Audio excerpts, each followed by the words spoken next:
In a quiet village surrounded by dense, whispering forest, there lived a man named Tari.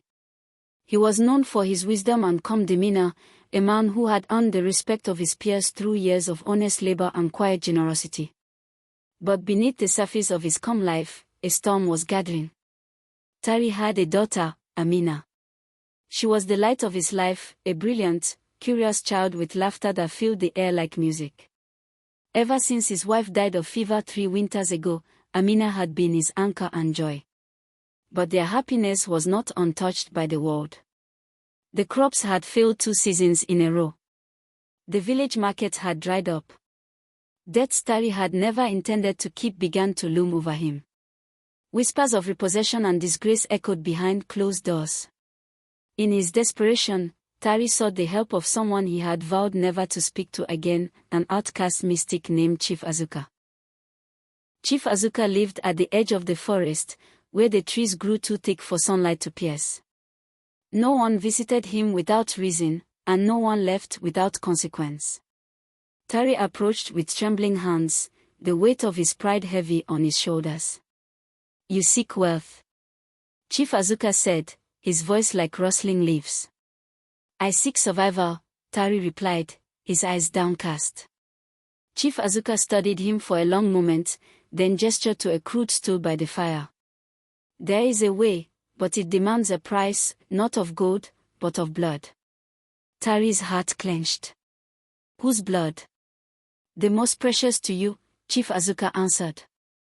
"The spirits accept nothing less." Tari recoiled, but the mystic was already reaching into a sack. He produced a small bottle filled with crimson liquid and a bundle of herbs wrapped in cloth. "She will sleep. You must bring her to the altar in the heart of the forest." Tari left with the potion in his hand and a storm in his soul. He couldn't sleep that night, nor the night after. He watched Amina playing in the garden, her laughter ringing out like a song he feared he'd never hear again. But on the 3rd night, as the debt collectors knocked on his door, shame and fear twisted inside him like a knife. He waited until Amina slept, then laced her evening tea with the potion. As her breathing slowed and her body grew limp in his arms, Tari wept. He wrapped her in a shawl and slipped into the night, cradling her like he did when she was a baby. The path to the altar was old and rarely used. Even the wind seemed to hold its breath. The altar stood in a clearing surrounded by trees older than memory. Stones carved with ancient runes secured a slab of dark stone. Tari laid Amina down gently, his hands shaking. "Forgive me," he whispered, brushing hair from her face. "Forgive your foolish father." He reached for the ceremonial blade wrapped in cloth. His vision blurred with tears, but his hand moved as if compelled by something darker than desperation. As the blade hovered, a sudden voice cried out. "Tari! What are you doing?" It was his sister, Lami. She had sensed something was wrong when he avoided her gaze that morning. She had followed him, keeping to the shadows, and now burst into the clearing. Tari froze, blade in hand, horror etched across his face. Lami ran to Amina, cradling the child, checking her pulse. "She's still breathing. What did you give her? What madness is this?" I had no choice," Tari stammered. "The debt, the threats." Chief Azuka said. "Chief Azuka. That charlatan should have been banished years ago." Behind them, the wind began to stir violently. The trees creaked, and the ground trembled. A low chant echoed from the shadows. Chief Azuka had arrived. "You dare interrupt the pact," he hissed, his eyes glowing faintly. "You will doom them all." Villagers, drawn by Lomi's screams and the strange rumble of the earth, arrived one by one, torches in hand. When they saw the scene, Amina unconscious, Tari with the blade, Chief Azuka towering in the shadows, the truth clawed at their hearts. They seized Chief first, but he vanished in a gust of wind, his laughter hanging in the air. They turned to Tari next. The elders convened immediately, and Tari was placed under watch in his home, chained and broken. Lomi stayed with Amina, who began to stir by morning, confused and frightened. The village buzzed with disbelief. Tari, the man they trusted, had nearly sacrificed his daughter. Some called for exile. Others demanded execution. But the oldest elder, Mama Deka, urged patience. The shadows do not end with Chief Azuka, she warned. There is a deeper evil afoot. Tari confessed everything, from his debts to the visit to Chief Azuka. He begged forgiveness but accepted punishment. Let my life end if it brings peace to Amina. The king, upon hearing the tale, ordered that Tari be imprisoned but spared. He has seen the edge of the abyss and turned back. That is enough for now. In his cell, Tari meditated and wrote daily letters to Amina, filled with love and regret. He prayed that one day she would understand. But as the days passed, strange things began to occur in the village. Crops once again began to rot overnight. The forest whispered in voices no one understood. Children claimed to see figures in the trees, figures with glowing eyes. One night, Lomi woke to find Amina missing from her bed. Outside, a trail of red petals led into the forest. And deep within the trees, where moonlight never touched the ground, Chief Azuka stood waiting. The prison walls were cold and unforgiving, yet Tari found himself becoming numb to their chill. Day after day, he toiled under the gaze of the guards, repairing village tools, preparing herbs, aiding scribes with ancient manuscripts brought in from remote temples. Every night, he would return to his cell, sore, weary, and silent. The once vibrant man who had danced with his daughter under moonlight was now a ghost of that memory. But something stirred in the silence. Weeks had passed since the trial. Amina, though alive, had changed. She no longer played with her friends or ran through the meadows. Her eyes were distant, her voice soft and fragmented like wind on dry leaves. Her aunt, Lomi, watched helplessly as her niece struggled with strange visions and whispers that came with the night. Amina, she would ask, cradling her child in trembling arms, what do you see? They are calling me, Amina would whisper, her eyes glowing faintly. From the forest. The ones who walk without sound. Lomi feared her niece had not entirely escaped the ritual's touch. The potion, the oil, the dark ceremony, had left an invisible scar. Meanwhile, whispers of Chief Azuka's disappearance had become legend. Some claimed he fled across the river Njoku into the Forbidden Lands. Others said he never fled at all, that he had become something else. Something inhuman. The king, troubled by the growing rumors and the strange behavior of Amina, summoned his best trackers and spiritualists. He knew the darkness was not yet behind them. Tari, too, felt it. In his cell, each night he dreamt of a shadowy figure standing just outside the iron bars, watching him. A figure with burning amber eyes and a voice like wine through dead trees. Each time he woke drenched in sweat, the words of the dream echoing. One cold evening, a messenger arrived at the palace. He was injured, his robe soaked in blood, his hands trembling as he knelt before the king. My liege, the sacred well of Easy Eye, it's been desecrated. Gasps rippled through the court. The sacred well of Easy Eye was a source of life, legend, and balance. Its waters were believed to have been blessed by the ancient spirits themselves. For generations, it had healed the sick and granted visions to the priests. To hear that it had been defiled was a blow to the kingdom's very soul. By whom? The king asked, his voice thundering across the marble hall. I do not know, my king, but the sky turned black at midday. The ground trembled. And we heard chanting, not of this world. The royal diviner, Edandem, stepped forward. He was a man of few words, aged and frail, but his presence commanded silence. This is the work of Azuka, he said slowly, his voice brittle. He did not flee. He summoned something, and it answered. The king ordered an emergency council. Meanwhile, Lomi, desperate for answers, took Amina to the temple of the moon seers. There, under the gaze of the twin moons, Amina fell into a trance. Her eyes rolled back, and her voice shifted, deep, ancient, almost not hers. The high priestess turned pale. "Amina," she whispered, "what do you see?" "The place where the trees weep and the river runs red. That's where he waits. And he's not alone." That night, a violent storm descended on the village. Lightning tore the sky, and shadows moved unnaturally along the walls. The prison trembled, and Tari felt a presence rise from beneath the earth. The guards rushed through the corridors, banging on cells, shouting, but then, silence fell. Total, terrifying silence. And then Tari heard it. A single knock, slow, deliberate, on his cell door. He rose, heart pounding, staring at the rusted gate. The lock clicked open on its own. Tari backed away, breathing heavily. The door creaked, and a figure stepped inside. It wasn't a guard. It wasn't even human. Its eyes glowed like dying embers. Its voice, when it spoke, sounded like wind tearing through ancient tombs. "Tari, you were the first. Now, you must finish what you began." "No," Tari whispered, shaking his head. "I won't.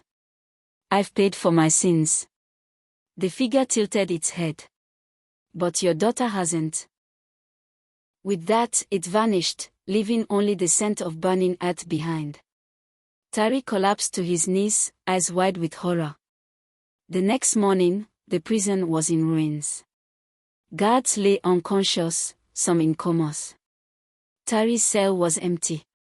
Vanished without a trace.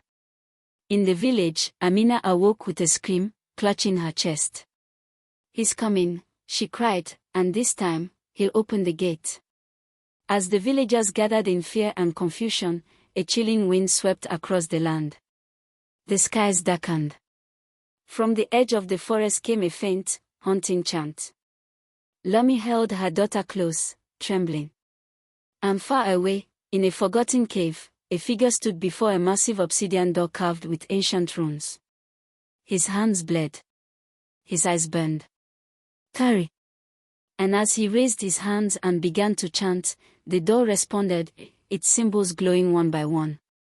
The obsidian door pulsed with a dim, crimson glow. Runes once thought lost to time shimmered along its surface.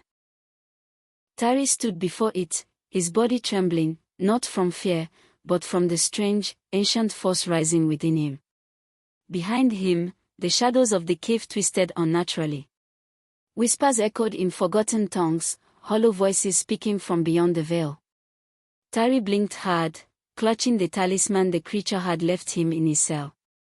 Its surface was rough, like volcanic stone, and it pulsed with each beat of his heart. He had not come here by choice. Something was pulling him, guiding his every step, his every breath. And somewhere deep inside, he felt it, the same darkness he had once denied now stirred within him. The ritual had not only touched Amina, it had marked him too. Suddenly, a searing pain ripped through his chest. He fell to his knees as images flooded his mind, visions of war, of burning skies, of monstrous beings rising from the gate beyond. And at the center of it all, he saw Amina. Alone. Screaming. "No," he cried, slamming his fist against the stone floor. "She's just a child." A voice responded from the door, not spoken aloud, but heard within his bones. "The child is not just a child. She is the key." Back in the village, the signs of the coming disaster grew harder to ignore. The rivers ran slower, the crops began to wither, and strange symbols appeared on the trunks of trees overnight. The villagers, now fearful and restless, blamed Amina. "She's cursed," some whispered. "She's touched by the spirits," others argued. But Lomi stood strong, her arms always protectively around her daughter. She had seen what the girl could do, healing birds with a touch, predicting storms before they arrived, and hearing voices from far beyond their world. Amina was changing. One morning, she sat silently at the edge of the forest. Her eyes were glazed, as if seeing through reality itself. "He's close," she murmured. "I feel him." "Your father?" Lami asked. "No, the one who walks before the gate. The one who seeks to bring the others through." A council was called. The king, troubled and weakened by sleepless nights filled with visions of a crumbling world, summoned the ancient keepers of law, guardians of forbidden knowledge who lived deep in the northern mountains. Among them was Iroko, a blind oracle who spoke in riddles but had never been wrong. He sat silently before the king, his eyes milky white, a small pendant of woven roots dangling from his neck. "The veil is thinning," Iroko said. "The door between the worlds is awakening. And once it opens fully, we will not be able to close it again." "What must we do?" the king asked. "Protect the girl," Iroko said. "For as long as she breathes, there is still hope." "But she's just a child," one elder protested. "No," Iroko whispered, a chill in his voice. "She is the vessel of light. And the darkness knows it." Back in the cave, Tari rose slowly.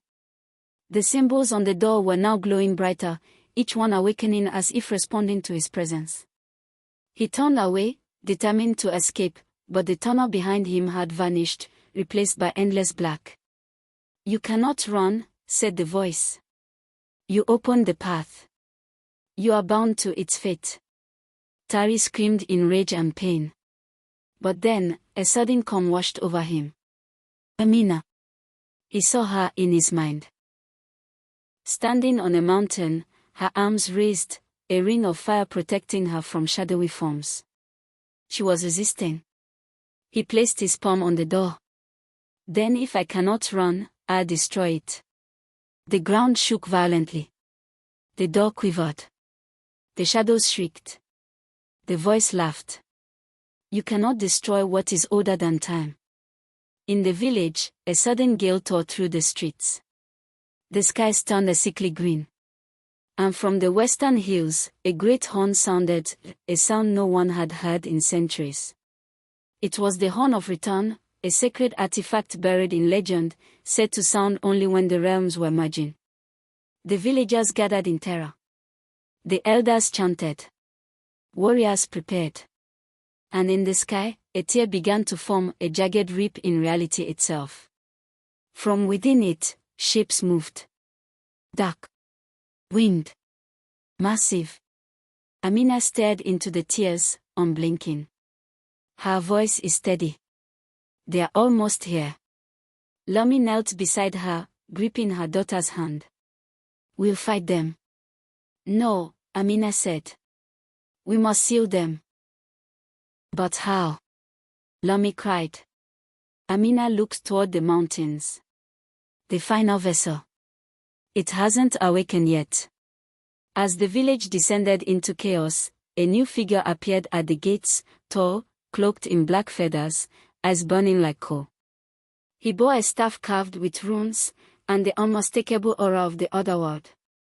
The guards stepped forward. "Who are you?" they demanded. He smiled slowly. "I am the harbinger," he said. "And I've come for the girl."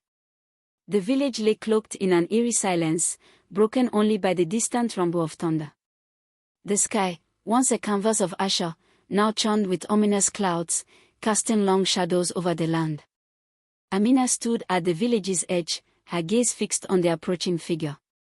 Clad in a cloak of black feathers, the stranger moved with an unsettling grace, his eyes glowing with an unnatural light. "Who are you?" she called out, her voice steady despite the fear gnawing at her heart. The figure halted, a smile playing on his lips. "I am the harbinger," he replied, his voice a melodic whisper that seemed to echo from the depths of the earth. "I've come to offer you a choice." Amina's fist clenched. "What choice?" He extended a hand, revealing a pendant pulsating with a crimson glow. "Join me, embrace your destiny, and together we can reshape this world.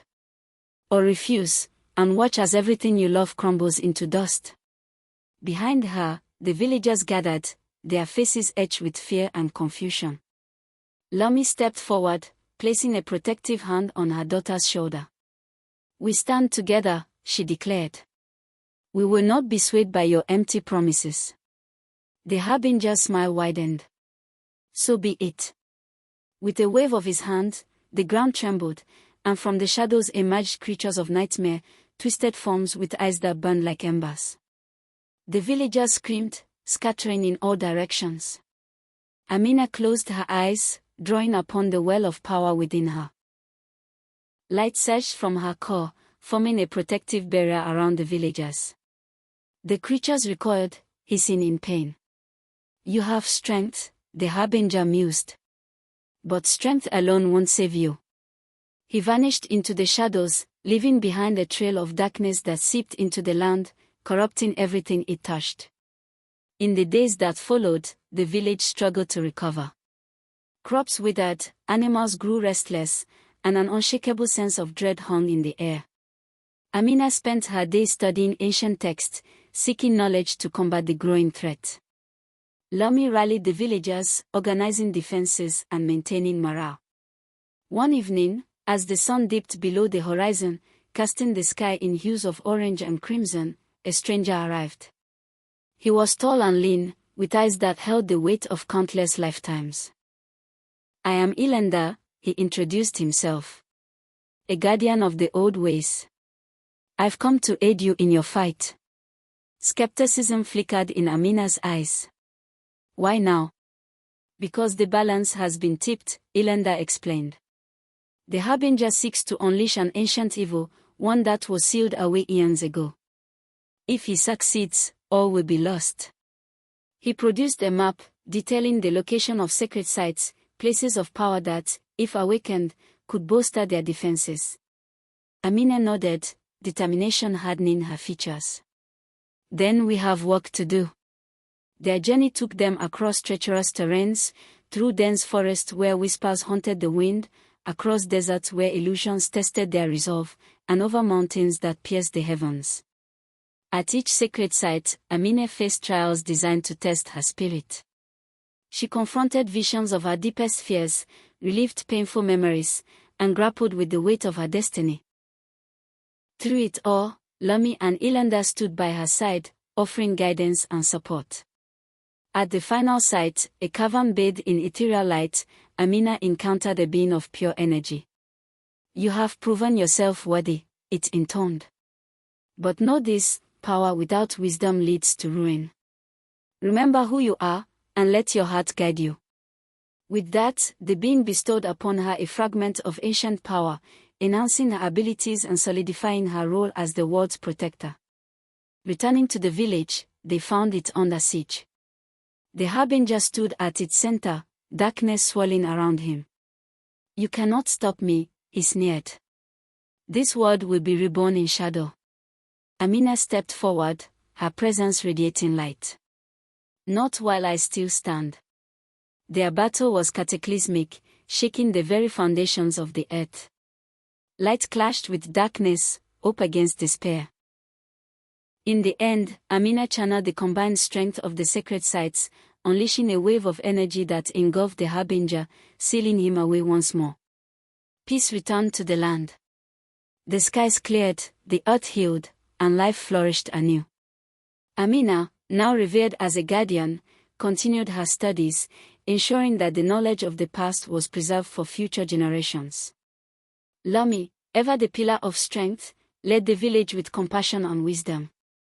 Ilenda, his purpose fulfilled, vanished into the mist, his legacy etched into the annals of history. Moral lessons. Unity in adversity. The villagers' strength lay in their unity. Together, they faced insurmountable odds and emerged victorious. Embracing destiny, Amina's journey teaches us that accepting our roles, no matter how daunting, can lead to profound growth and purpose. The power of knowledge, seeking understanding and wisdom is crucial in overcoming challenges and combating ignorance. Resilience and hope. Even in the darkest times, hope can be a guiding light, leading us toward a brighter future. What did you take from this story? Was it Amina's bravery, Lami's resilience, or the painful cost of misplaced trust? Let us know in the comments below, we'd love to hear your thoughts. If you were moved by this tale, don't forget to hit that like button and subscribe for more enchanting stories like this one. Turn on notifications so you never miss any epic from us.